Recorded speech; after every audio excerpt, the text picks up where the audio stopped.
Hello and welcome to the Undressing the Spirit podcast, where sex and spirit go hand in hand. Join me, Tamara Powell, on a no-holds-barred adventure into the psyche and beyond every conceivable limit.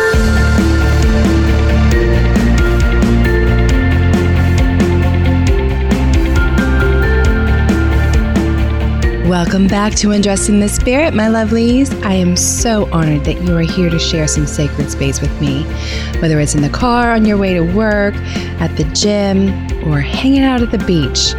I am truly grateful to be here with you today. Speaking of, I would love to take this relationship to the next level. How? By heading on over to aryatherapy.com. That's ARYA therapy.com. and leaving me a voice message. There is now a awesome, cool little gray icon on the right-hand side of the site that says send voicemail. And it is there for you to leave me a voice message with questions to answer live on the show.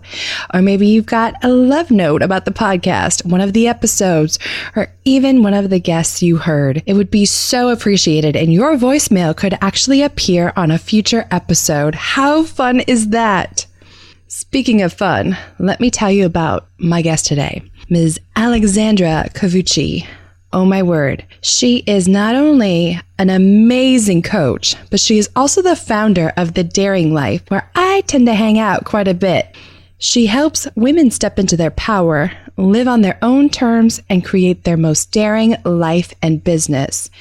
And y'all, you are in for an amazing treat. When I tell you that this woman is magnetic, that doesn't even begin to describe it. For the first time ever, I actually forgot I was live on the air.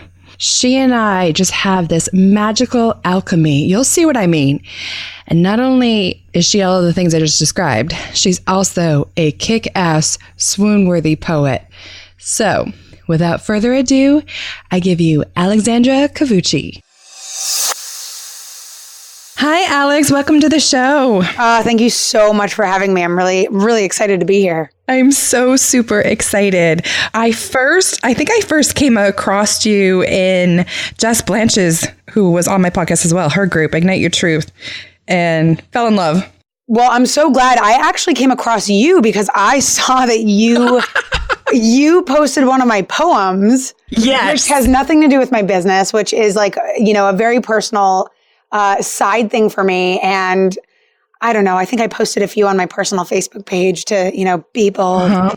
And you shared one. And I remember being like, holy shit, to my girlfriend. I looked at the size of your community and I was like, holy shit, my poem just got shared to all these people. Yeah. And so then I naturally did a little bit of Facebook stalking. And here we are. Yeah. So here's one of the ones that I love most that you've done. You write, no more hiding, no more perfection, no more tiptoeing around all the messiness. Give me layers. Give me all the keys to the storage rooms you've been hiding beneath your heart. Give me all the secrets you keep beneath your breath. Girl.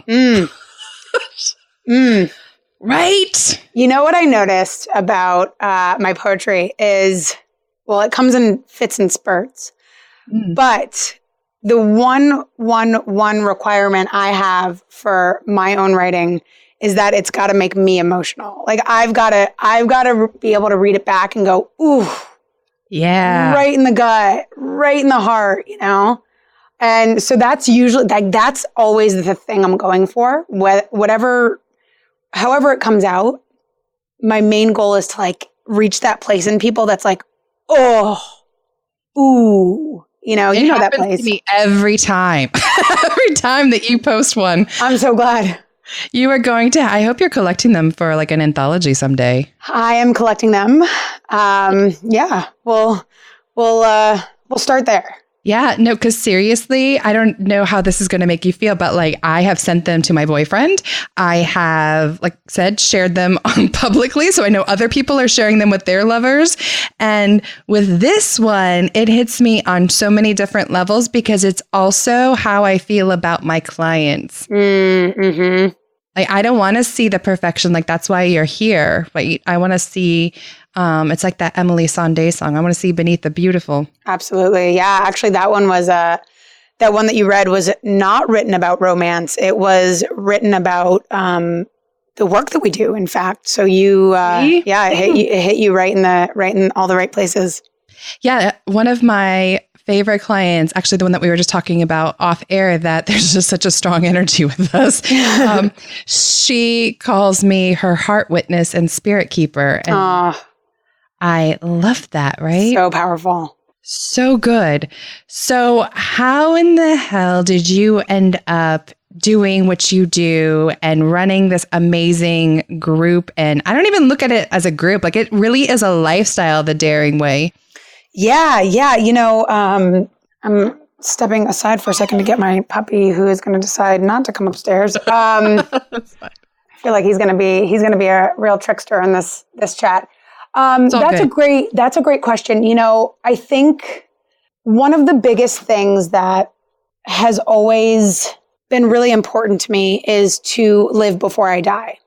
And I think, I was a really aware child. I was really, really aware of everything around me. I'm an HSP, highly sensitive person. Really aware of people's emotions and how they were feeling. And so I often picked up on any dissatisfaction or unhappiness, primarily in my family unit, because that's where we grow up. Right. And I remember often reflecting on that, like, why isn't anything being done? Or why are people not saying what they need to say? Why are people not doing what they want to do? And at the time when I was young, it was very kind of basic in my understanding, right? Why is this happening? Sure. I don't see the connection. And so I kind of grew up with this fear that I wouldn't live before I died. And that kind of unfolded in many different ways. You know, I guess if you want to take a big look at what that is, it's really unraveling, right? Being yourself, being vulnerable, and acting on that. Whether that's telling somebody you love them for the first time, or picking up and moving across the world, or starting a business, or whatever it is, the things that make you feel most alive because you're most afraid. Oh my God, my existentialist is just melting. Keep going. And so, you know, there's a part of me that's almost not even making the decision. It's almost like the sensitive being in me. My girlfriend would call dramatic, but that part of me almost feels like the only way to be fed is through walking right towards everything that most people want to run away from. Yes. And so that's kind of, you know, on a larger level, that's kind of how everything started. It's not like the specific bits and pieces, but that's certainly the essence behind it. How old were you when that really started becoming an awareness? Like, that's so profound I had it as well, but I'm just now like curious to hear someone else's experience. Like, that can cause disillusionment as a munchkin. Yeah, absolutely.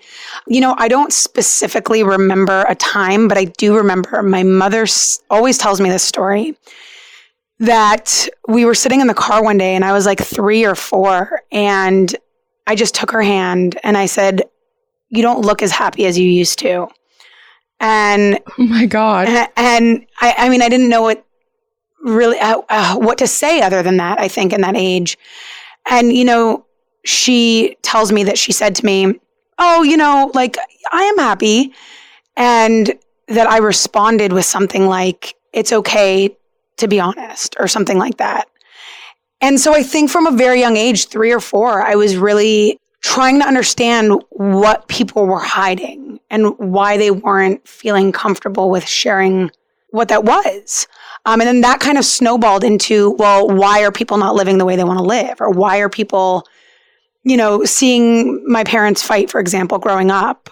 I remember sitting thinking to myself, well, he's really saying this. I don't know why he's telling her that. And she's really saying that. I don't know why she's telling him that. And really seeing kind of underneath what was going on, and this confusion I had of why nobody was walking directly into it, and they were instead running away from it. So I kind of just picked up these little nuggets here and there, and it became the lens through which I saw the world. That is so profound. Now, did you have a straight linear path towards the incredible coaching business that you have now? I don't even know if I know what a linear path is anymore. I like it. None of us do, I guess. No, that's true. Yes and no. I remember when I was about to graduate college, I went to the University of New Hampshire, and everyone was getting ready for getting jobs, filling out their resumes. What'd you major in? I majored in communication, and not communications as like radio and whatnot, but communication as in theory and mediation and, human beings trying to talk to each other essentially and communicate with each other. Well, that makes so much sense, doesn't it? Yeah. And I remember, so I couldn't bring myself, my gut, everything in me was screaming, don't get a 9-to-5. Like, what are you doing? Don't do this. This is not right. And I remember I stood under the stars one night in college a few months before graduation. And I just had this like power within me. And I said, I'm going to move to South America. I'm buying a one-way ticket. It's done. Now that's kind of when everything started falling apart.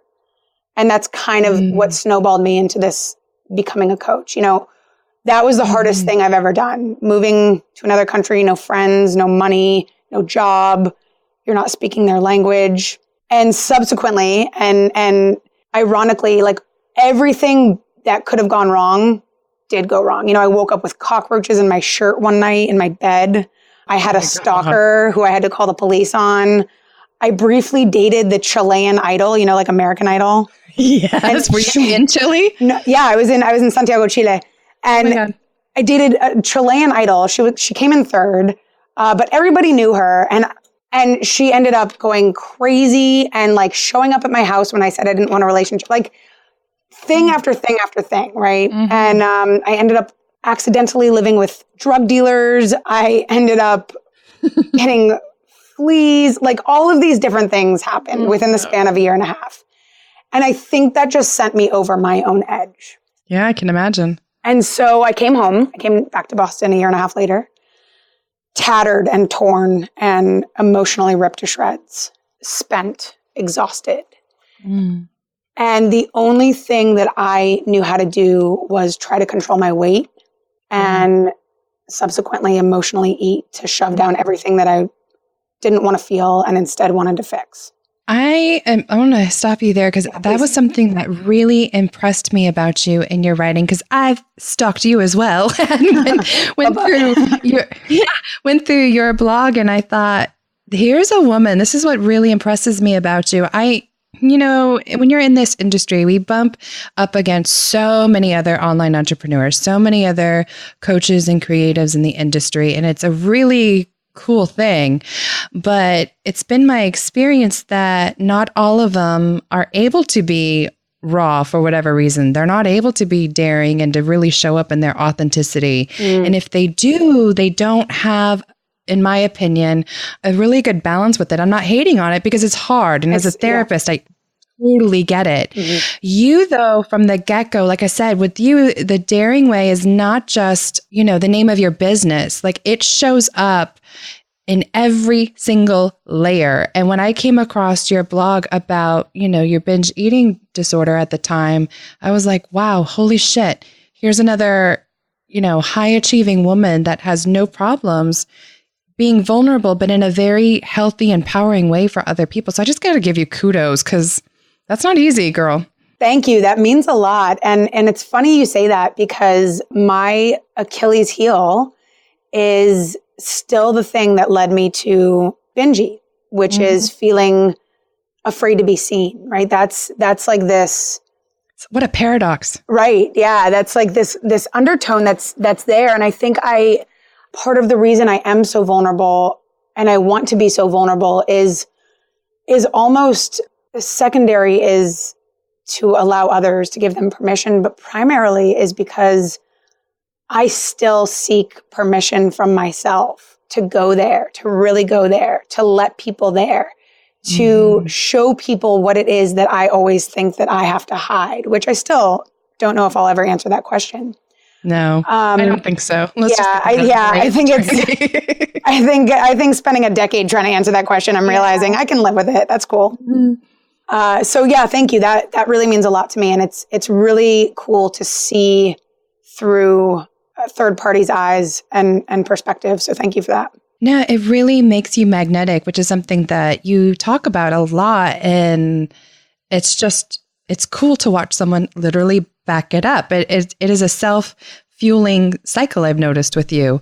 You give yourself permission to be daring, and then other women are drawn in by that and want to get daring with themselves as well. It's fun to watch.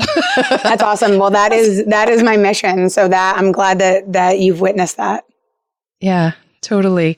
Okay, you're back in Boston. You're struggling with emotional eating. Then what? So I'm struggling with emotional eating, and all I can think is download every fitness program online. That was actually my first look at online entrepreneurship. I was like, how are all these people making all this money of all these things that I'm purchasing? You know, I'm binge buying now, right? Courses to try to fix myself. Meanwhile, I'm dieting. I'm binge buying exercise courses that promise you like rapid fat loss. I'm dieting. I tried paleo, I tried vegan, I tried blood type diet probably. I tried whatever, everything. All the things. And then on the weekend, I would eat all the things, right? So I would feel so deprived and unnourished, both emotionally, which I didn't understand at the time, and also physically. I would be starving for my own attention and for actual food. And so the weekend would come and I would just binge. And then many times it would spiral. And, you know, on Tuesday, I would feel guilty about my binge on Sunday. And so I would binge on Tuesday night. And it came to a point where sometimes it was 5 days a week that I was really binging. I'm talking like I could go through easily 2 bags of cereal, 2 boxes of cereal. And you said that on the blog. And I thought that's so fascinating. We all have a thing. Oh, yeah. Cereal. Totally. And what kind of cereal? Any, like it could be all brand and it could be Captain Crunch. Seriously? Oh, I love like all cereal. It's something with the texture. And yeah, it's really weird. Cereal all the way. I would have to say though, like a real go-to would probably be Cracklin' Oat Bran. So fascinating. I was expecting the Captain Crunch. Like for me, it's Lucky Charms, but yeah, that's actually one of my least favorite. Yeah. Yeah, I don't know. You could be the yin to my yang. That's funny. Yeah, so I was just looking. I just kept looking for a fix. I kept looking for a fix. And then I found Janine Roth, Women, Food, and God, or one of her others. And she was the first person that used the term in my life, emotional eating. Mm-hmm. And for the first time, like I can feel the relief swelling up in my chest right now. For the first time, I felt like there's a way out and it's through me. It's not outside of me. And I just remember that being so, I went to Institute for Integrative Nutrition to understand health, but simultaneously I was realizing that I was emotionally eating and binging and what that was. And so I ended up getting a health coaching certification at the same time that I realized that I was completely, misaligned with my relationship with food and body. And so everything kind of came together. And as part of the program, I got my first coach, my own coach. And I just remember like the relief of having somebody else hold space for you. Yes. And I was like, I don't ever want to go back. And that kind of led me to the whole coaching world. We had an on-again, off-again relationship. And then, within the last year and a half, I really committed. I love it. I want to go back to something you said was when you're talking about, emotional eating, like obviously there's the physical component of it, but something that's always struck me about working with that type of client is that they are literally starving themselves into obesity. Like not just, with food, because you're talking like, I was hungry. You're not getting, your stomach's like, okay, that didn't work, send something else down. Okay, that didn't work, send something else down. But that emotional, like the craving, and it's different for woman to woman, but like, is it the craving for significance? Is it a craving for meaning and purpose? Is it a craving for passion, novelty? And when that doesn't happen, you know, the psyche is not going to just be like, oh, okay, well, I didn't get my needs met. That's fine. I'll just stay over here. Like, you will find another way, even if it's just the Captain Crunch of, you know, like quick dopamine rush. You'll feel significant for a hot second. Absolutely. And how beautiful that we keep trying for ourselves, right? Like how magnificent that the thing that we struggle with most, or at least what I was struggling with at that time the most, kept trying to save me. Yes. Over and over. It kept trying to save me. My body was trying to save me. My mind, some part of my heart, it was all trying to save me. And I was waging war after war after war to try to fix, you know, the thing that it kept trying to lead me back to, which was fulfillment, significance, love, being seen, being heard, right? Yeah. How fascinating that we will always take care of ourselves, even when it feels like we are our own worst enemy. I just got so teary. Like, what a reframe, right? That's one of my favorite things to work with clients on, is recognizing that their psyche, their body, their spirit, all of our levels of being are always attempting to work for you, even when, you know, we shit on it because, like, say someone gets caught up in a gambling addiction or overeating. I mean, it's what the fuck ever. Pick your favorite flavor of Kool-Aid. We've all got one. Totally. But recognizing that it showed up as a way to protect you. It showed up as a way to work for you. I love what you just said about waging war for yourself. Yeah, it took a lot of tears and a lot of anger to find that realization. But once you do, you kind of just unlock this different level of compassion. Yes. And that's what heals.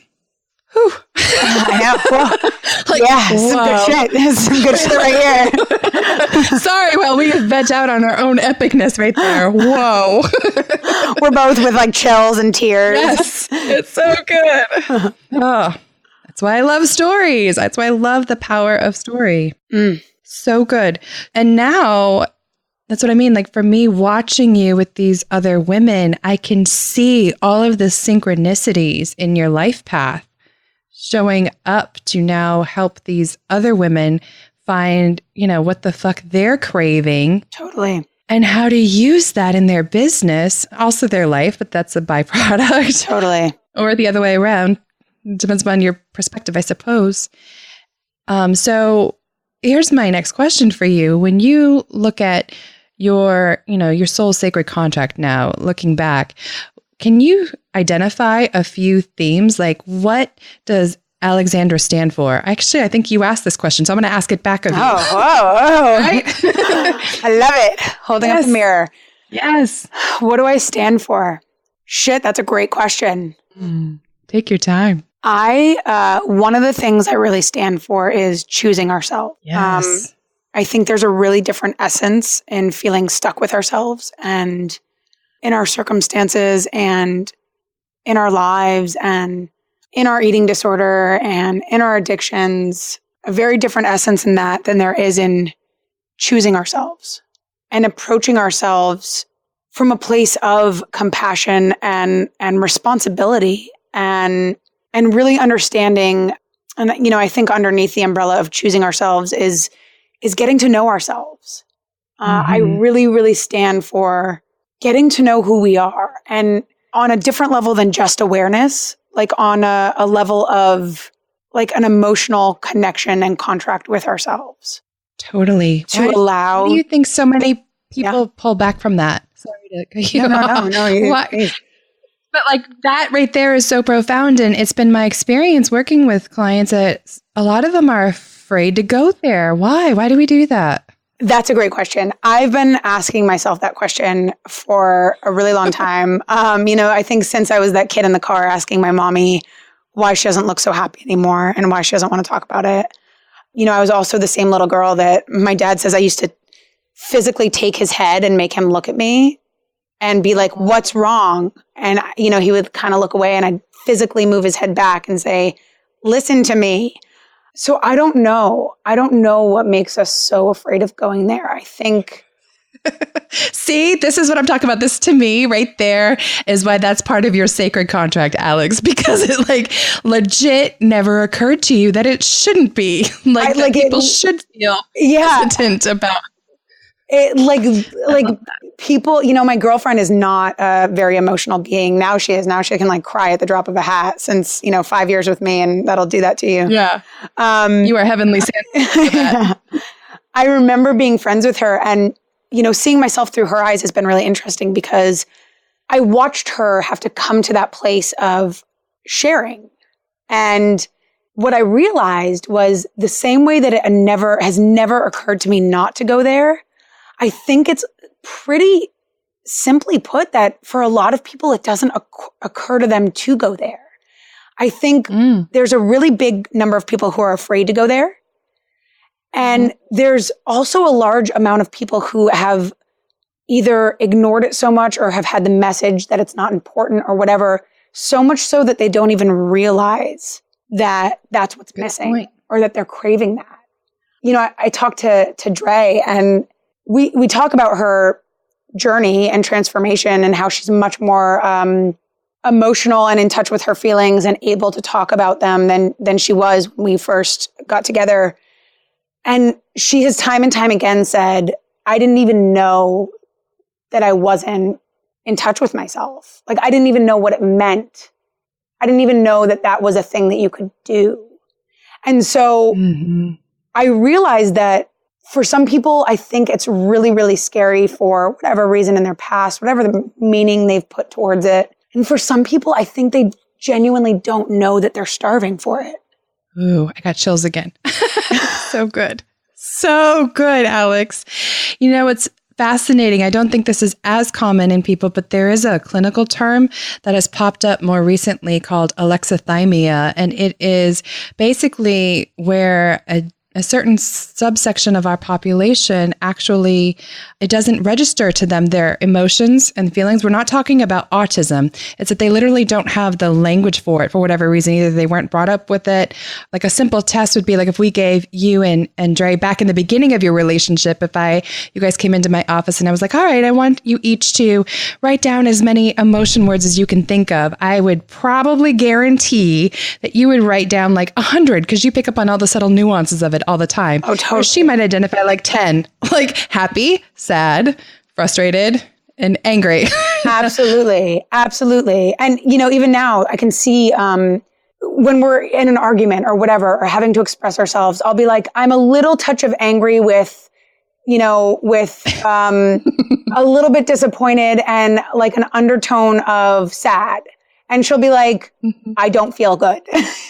And so, yeah. And so it's really been interesting to see, the same areas that I don't know how to not do this. I think a lot of people don't know that there is even a connection to be had with themselves. Right. And so clinicians like me, we're also seeing alexithymia on the rise and trying to figure out, is it due to technology? I was just going to ask. These things, right? There's a lot of burgeoning research on that. What I just found trippy, and could be too woo for most people, like, well, that's a stretch, Tamara, but I find it funny, or not funny, ironic that your name, Alex, and one of the core driving themes of your life, your soul's sacred contract, is helping people see these things, wake up to these things, speak their truths, and that the flip side paradox of that is alexithymia. Oh shit. Right? Like it just hit me. Whoa. I just got chills in my temples, in my forehead. Whoa. Everyone listening is like, huh. That was crazy. So good. No, so good. If it wasn't for you guys are just along for our ride. Welcome to our roller coaster. Alexithymia. Just saying. Could be. I love it. Help people not only become more aware of their inner thought life and emotions, but to become comfortable with them. Do you think that it's a product of technology? And by technology, I mean like less alone time, less time to be with oneself, less time to be with nature, less time to be with other people physically. that is driving this rise in it? I don't think it's the only thing, but definitely there's a very strong mitigating factor. Even for myself, I can own it. Like before, I'm older than you are, but I remember when we got dial-up, like I was in my late teens. Like it was before that. I didn't have a cell phone till I was like 20. And it was like 16. Yeah. It was the old school kind where we didn't have QWERTY keyboards yet. You wanted to text someone. It was 3333-222. Oh yeah. I had that like brick Nokia phone. Yes. With Snake on it. You know, you play Snake like all day. You try to get the whole thing filled. Oh yeah. Those were the days. So we weren't having elongated conversations on that yet. And then now with my day, it's funny that I'm constantly bitching about how tired I am when I come home because I've been mentally and emotionally processing, holding sacred space for people all day. And so the thought is that when I get home, I need time to pull back and unwind, but I come home to, boyfriend and kiddos. And then what's the first thing that I do? I pop out my phone. Totally. Like, what's the first thing I do when I wake up? If I'm not mindful, I pull out my phone. And we're constantly, we've gotten to the point where our attention span is less than the attention span of a goldfish. It's less than 8 seconds. Yeah. And so how can we go deep? How can I even figure out what the hell I'm thinking about? There are some times where I can admit I get analysis paralysis before I make a Facebook post to my group. I'm like, Oh, yeah. Oh, me too. All the time. What the fuck's wrong with you? All the time. Now. And that's part of the reason I like doing lives so much is that I'm like forced to just go. Yes.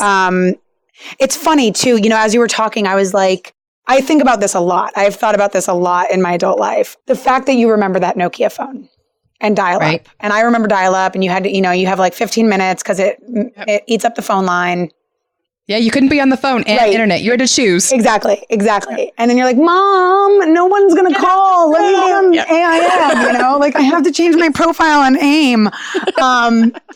It's been actually, I often say to people, people who are willing to listen to me rant on this, it's interesting because and by we, I mean people of that generation who remember those things. Mm-hmm. We are, I think, one of the last generation or like couple of decades in which, maybe 1 decade or 1.5 decades in which we literally straddled the line. Yes. Because people after me, so, 5 years younger than me or 10 years younger than me, mm-hmm. they don't know what that's like. Things no point of reference. So quickly that, mm-hmm. I remember before I left for Chile and after I came home from Chile was before I had an iPhone and after I had an iPhone. And I remember, I think about this a lot, actually. I remember before I flew to Chile, I don't even think I had Facebook at the time. It was already out, but I hopped on the bandwagon slowly. And I remember this one night in my room, I was like preparing to go to Chile. I was sitting in my room and I literally just stared at the trees out the window for like an hour.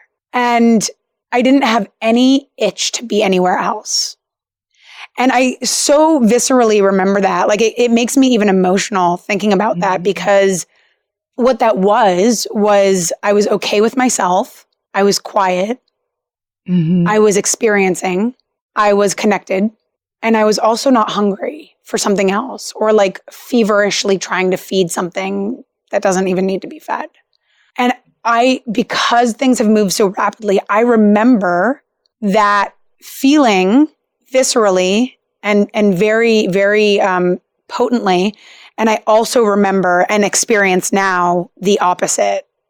And so it's almost like the people in our generation, those of us who remember the dial-up and the Nokia phone and before that, because we have something to compare and contrast, it almost like, at least for me, I know it has produced a different flavor of suffering because it feels like I know what it is, but it's out of reach, but it's not out of reach, but I won't sit and look at the trees for an hour anymore, and it's been really interesting. I'm not sure if you've had that experience. No, totally. And as you were saying it, I actually had an offshoot philosophical pondering of, I kind of think that this is why we've seen a billion-dollar industry come out of things like meditation and yoga.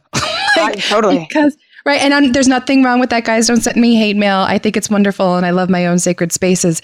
But I think it's funny that we've now just added it into our day as like another commodity. Like people, you're sitting there staring out at trees. People, it's not the first thought for most people. They're like, I need to go, to my yoga class. I need to go hire someone to teach me transcendental meditation. I have to go on a retreat. Like, right. I've got to go buy another meditation course. Right. Totally. Yeah. Totally. How many? I'm about to shit on our own groups, but I'm in a laughing, joking way. This is all in love, y'all. It's not for seriously because it's me included. But how many posts a day, Alex, do you see about the importance of our morning routine and, setting aside time for journaling and meditation? Like the fact that we're even talking about this tells me that what you just said is so true. So true. Mm-hmm. Yeah. And I think about that a lot. I've been thinking about that for like a year now. How can, and I can only take responsibility for myself. So how can I show up in this world, this like rapidly growing, come back to yourself world where like a lot of people are still just sitting online posting about coming back to themselves? Yes. How can I operate in my highest level of leadership and integrity? Mm-hmm. And that also includes like practicing what I preach, and like walking further and further and further into my own gunk and facing more and more and more of my own mirrors so that, how can I think about a lot, how can we as a whole be in this world authentically when it has the potential for becoming a commodity? Right. Did you see the Bee movie? What Bee movie? Okay, not as in like A, B, or like C, as in like, so that's obviously not. Yeah. Yes, with the bees. Yeah. No, I didn't. I think Dre has seen it. She loves those. I have not. That was epic. That was so perfect. So in that, there is this quick little scene where, because the bees, they like basically work to death, like from start to finish. That's their whole job is to like, they go to like elementary school for 2 hours, then high school for 3 hours, and they get like their job. And so in the hive, they actually built an amusement park into it. So that way on their morning commute, you're going through like the roller coaster. They're like, how fun that they built this into our day. Like, that's kind of the way that I think there's a pro and a con to it, that we have put in this sacred space, this ability to unplug, this ability to, go within and to do, the depth work. I think there's a sweet spot there. Like on one hand, I think it's very important to make sure that it is scheduled and that we have, float tanks and yoga studios and even, I don't know, like, I've heard like Google and these other places have like nap chambers and quiet rooms. Yep. But on the other hand, the existentialist in me, the depth person in me, what you were talking about, the transcendentalist in me goes, is that enough? I'm not saying that we can walk around all day in like perfect theta waves of, deep healing. I think JP Morgan does a good job of making fun of the over spiritualization. Totally. But there has to be a sweet spot where I'm not standing in a Starbucks line and instantly reaching for my phone. Totally. And I think, yeah, absolutely. It's like one of the biggest things I always come back to and I always question in myself, because I can feel the dissatisfaction of my soul when I'm not going slowly and mindfully eating life, if you will. Ooh, but I also feel, again. Yeah, I know, right? But I also feel like addicts itch of needing. And so it's really, really, really an interesting place to live where you understand like, the whatever it is, habitual addiction, actual addiction, whatever you want to call it, that like yearning and need to check, feedback. And then that spiritual soul need to, again, mindfully chew on our experiences. And it's really, I think for, in my experience, it's been a continual question. What do I need? Am I listening to myself enough? Am I willing to, like sometimes living a daring life is slowing down. Like I took a week off of social media last week. And you were missed. Thank you very much. What'd you say? You were missed. Thank you very much. Thank you. Yeah. And it was terrifying. It was really fucking hard. And that gave me enough pause to be like, wow, let's look, Alex, at like what your non-negotiables are going to be and how you actually want to feel and how you actually want to live and what's important to you and what's not important to you. And I haven't answered all those questions yet, but I think it's a continual process of checking in with ourselves and also acting on that, right? So I think we can check in and be like, I love meditation. I love being quiet and I love being silent. And then we check our phones all night when we can't sleep, right? So I think there's a balance of like checking in with ourselves and then taking the responsibility for the action of, deleting Facebook off our phones if it's really becoming a problem, or sitting every morning, or not talking about how spiritual we are and just like be spiritual. Yeah. Like chewing on it in our own lives and like feeling it. Right. Mm-hmm. So I went down a rabbit hole. I don't even remember where we started, but no, it was beautifully perfect. We're somewhere deep. Yeah, we are. And my favorite space. So thank you. That's perfect synchronicity. Because I was just thinking about for those of us, like you and I are we could be like soul sisters from another mister. Don't you often feel like you've been ruined for the shallow now? Like, I think I'm probably one of the worst people to invite to a cocktail party because I can't handle the surface level bullshit. I can't stand it on Facebook. I can't handle it. And like, I am so picky. I told this to you once before about like my Facebook groups. I'm seriously only actively in like 3 or 4. I cannot handle the echo chamber. I cannot handle the conversations about like, oh, what do you do? Well, this is what I do. And it brings me right back to your poem. Like, I want to see beneath the beautiful. Mm-hmm. It's not to over dramatize the ugly, not to make it up in a bullshit kind of way. I also can't handle when people are addicted to their problems or drama. That's not what I mean. I just mean like whatever it is that is your authentic truth. Tell me your stories. Tell me, what lights you up. Even so much as tell me your fucking opinion. Thank you. Right? Like, I once broke up with a guy because he didn't have any opinions. Yeah. Like, it's so funny because I'm also the worst person to bring to a party unless it's like, I don't know, like party with people like you. Yeah. Otherwise I'm like, cool. Yeah. Ooh. Look at that focal wall over there. Yeah. I'm like, how did that affect you when you were 7? What was that like for you? And people are like, whoa, I'm just asking you if you want a beer. I noticed. You're like, I'm not trying to sleep with you. I know. I'm like, what is this? But I also noticed that even people sharing their own opinions is difficult. And, in my world, that's like the first level. Like, oh, I have an opinion. I want to tell you about it. Like, cause this is my story in my world and I want to invite you in.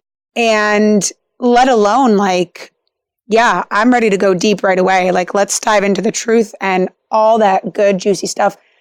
But I noticed that even an opinion is difficult sometimes to get out of people because they're worried about what people think or what they're going to look like or how they're going to be perceived or what it's going to mean or this and that. And that is an exhausting energy. Yeah, you can't be palatable to anyone. And I admit it. Like, I'm reminding myself of that even as the words are coming out of my mouth. Like, even in my own group or even with my own clients, if I say something and they're like, well, I don't think that, instantly my ego wants to try and tweak it to keep my opinion, but also have them accept it. Right. Oh yeah. It's like a little emotional minefield in, especially in Facebook groups. I don't know if you've had the same experience. Like you were just saying, it's really hard to be surface level, right? Mm-hmm. I've also noticed though that I sometimes, and I'm still a work in progress. I am always trying to monitor what's going on and how I'm showing up. But sometimes I rise to the surface so as to feel like I belong. Right. And that's painful. Like on a deep level, on a level, sometimes we might not even feel that can be painful. And so it's this constant like buoying. I don't know if that's a word, but buoying. Yes, it is. Of like buoys in the ocean. Boom. Like going up and down and feeling like, oh, I'm close to the surface. No, but I crave something deeper, and then going deeper and being like, nobody's really diving into that because it was probably too much, right? And then we go up again, then we go down again. And I've noticed that I've been navigating that with business building and Facebook for a long time, and I'm learning. I'm learning how to best do that. Well, you know what I've noticed about you and other people that I resonate with, that I can tell when you're just so strongly connected to your higher self, that sense of authenticity, that sacred soul contract, that the right clients, the right other colleagues just end up, as you put it, magnetized to you. Mm-hmm. And the ones that don't, our egos just have to get okay with repelling. We're not meant to serve absolutely everyone. It's just not even possible. Right. So on some levels, I'm not sure that there is a too deep if you are a deep person, as long as you're not pathologically just, sharing everything on the first date. I think we're okay. Phew, I'm in the clear. Yeah. Hi, nice to meet you. Well, here's my box of trauma. Want to play? Unpack it? Maybe not. So as we start to wrap up, what are some of the ways that the little rituals that help either keep you mindful of, oh, hey, Alex, maybe we're slightly getting away from, staying authentic and deep, or what are some of the little life hacks that you have implemented into your schedule, even if it is just that morning meditation routine or yoga studio? Great question. I do meditate each morning simply because I have a flurry of thoughts and am often, trying to catch and wrangle them and make meaning of them. And that can be exhausting. So I meditate in the morning. First thing upon waking up, usually Dre is, kind of still in a slumber or moving about, trying to wake up. And I'll sit there for 10 minutes or so. I connect to my body via working out. And that's really important to me, whether I'm road biking or whether I'm going hardcore and doing some push-ups and burpees or doing yoga or something like that. Damn, girl. Really grounding into I think part of feeling alive is using my body. Mm-hmm. And that really spawned from neglecting my body for so long. Sure. So I move my body. I work out in some way. It could just be like this morning I was exhausted. So I did a 7-minute squats, push-ups, but something that made me feel like I was in my body. Mm-hmm. And then every day I tap into, some days more easily than others, who do I want to be? And some days when I ask myself that question, I see that there's a big gap between where I am and how I feel and who I want to be and how I want to feel. Mm-hmm. And that allows me to kind of shine a light on okay, well then what's going on? Why don't I feel like that person? Do I feel out of integrity? Do I feel out of alignment? Do I feel like I'm hiding? Do I feel, like I'm lying to people, which can be a subset of hiding? For sure. And so I think those three things, I get quiet with myself, I get into myself and my body, and then I ask myself, who do I want to be? And what is she like? What does she look like? How does she act? How does she show up? How does she feel when people disagree with her? How does she feel when her girlfriend's in a bad mood? How does she react to those things? How does she feel in her body? How does she eat her food? And so I try to tap into who that woman is. And it's always, it's ever expanding. So I'm ever expanding. So it's always like a new layer of who I want to be and what kind of woman I want to embody. And that allows me to see, okay, where am I feeling out of alignment, or where am I feeling like something's off? Maybe I can't put my finger on it yet, but I can feel it and I can at least start shining a light. So I think those are the three things I typically try to do with consistency to really get quiet, get grounded in my body, and envision the woman, the kind of soul that I want to embody. Hot damn, Alex. That was a sapiosexual high. I feel like I just had the best shrooms ever. Ow. I know. So good. Someone was like, bitch, I thought she was going to say eat her oat bran. And they were on a tapping video. What I love about that, especially, was you just integrated all levels of being. That's really what you said, in the way that you slow down, the way that you stay mindful, the way that you keep, your finger on the pulse is, how integrated I am. You get into your mind, you get into your body, and then you totally take it to that emotional soul level of who do I want to be and am I on track with that or not? Yeah. Well, you make it sound a lot more sexy than it feels when I'm doing it. So, like, you can describe my morning routine anytime you like. I'll be the cheerleader in the corner. Yes. I love it. Side note, we're both from I actually tried out for the New England Patriots back in a former life. Did you? Oh, my yes, God. I know. We're going to have to have another call so I can hear this story. Oh, no, I don't even resonate with that side of it anymore. Like, what? I think that's probably the equivalent of my binge eating. was me becoming that Worcester girl with I'm not even from there, but with the nails and the highlights and we all know the Worcester girl. Yeah, right. Cup of coffee. Yeah, I'm from Worcester. I'm parking the car. Get me out of this fucking car right now. Right. Yeah. Mm-hmm. What's funny is that accent comes right back if I talk to anybody from home. Oh, for sure. Funny how that happens. Mine comes out quite a bit when I'm having a glass of wine or two. Does it really? Oh, yeah. Like, Dre's always like, why do you sound so Boston right now? I don't know. Like, we live in Boston. Thank you. Too funny. Alex, where are your favorite places for people to connect with you? Because I know they're going to want to. Yeah, great question. I would say probably right now, Facebook. My business page is Alexandra Covucci. My personal page is Alexandra Covucci. You'll see my name wherever you're posting this podcast. Also, alexandracovucci.com is a great place to find me. It'll link to all the social media hubs, and it'll link to my email as well. So you can reach me via email, website, Facebook, carrier pigeon, however you'd like. You just gave people permission to stalk you. I like it. Well, I adore you, and we will definitely have to do this again. Thank you, hun. The feeling is mutual. Thank you so much for asking me to be on and spend some time with you. It's been an honor.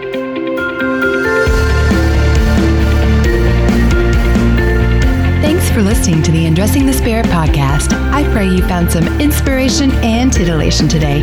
As always, I am forever grateful for 5-star reviews, comments, and subscriptions on iTunes and anywhere else you may be listening to this broadcast. Please note the information provided is not meant to convey professional, psychological, or medical advice. If you could use such services, I highly recommend seeking them out from someone you trust. To get in touch with me personally, please check out ariatherapy.com or talesfromatrapezoid.com. Until next time, everyone.